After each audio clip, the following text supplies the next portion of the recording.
Es strādāju Boldrājas jaunajā pamatskolā kopā ar 8. klasi. Manas pieejas specifika ir tāda, ka es nestrādāju ar visu klasi, bet es strādāju ar skolotājas atlasītu mēģgrupu, ar audzēkņiem, kas ir ieinteresēti tieši darboties. Tas, ko es iespējams izmēģinu šeit ar skolāniem, es to pēc tam varu izmantot arī savā radošajā praksē. Kaut kādus gan tehniskos paņēmienus, gan arī tieši to sadarbību ar cilvēku grupu.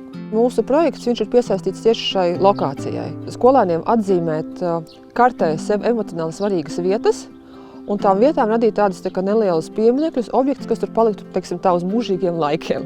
No sākuma mēs definējam šo ideju. Tad skolēni mani veda ekspedīcijā par šīm vietām. Kopīgi mēs viņus vēlreiz pētījām, mēs meklējām kaut kādus elementus, kas varētu būt saistoši šajās vietās. Un pēc tam mums sākās tehnoloģiskais process, kas sagatavo tādas diezgan oriģināli izdomātas formas, kurās būtu ievietot iekšā šie logotipi. Un pēc tam šodien konkrēti mēs lejam betonu iekšā tajās formās.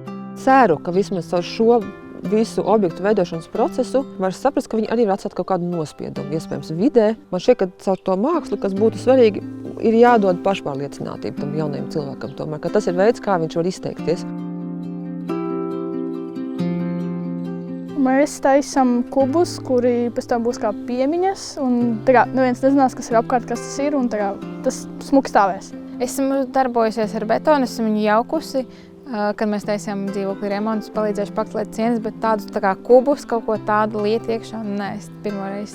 Jā, viņa iedrošina, viņa pastāsta, palīdz. Viņai var droši uzdot jautājumus, viņa vienmēr uz viņiem atbildēs. Skolēni var kaut kur citur iesaistīties, piemēram, viņi uzzina ko jaunu, kā var savādāk kaut ko izveidot un tā.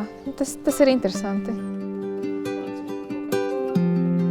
Šis mācību process var būt ne tikai skolā, ka man vajag ideju, man vajag skici, man vajag domu un pamazām aizējam līdz tam. Tā kā es pati skolā vadu dizainas un tehnoloģijas, man patīk, ka caur šo projektu es bērniem parādu, ka tas darbojas arī dzīvē. Kamēr bija tas skičuli, tā, un tad viņi vēl tā kā vēl pārdomās, bet tad, kad jau sāka reāli viņi redzēt jau gala produktu, uz to virzību, viņiem acis vairāk jau sāka mirdzēt. Vairāk viņus uzrunā šis neparastais.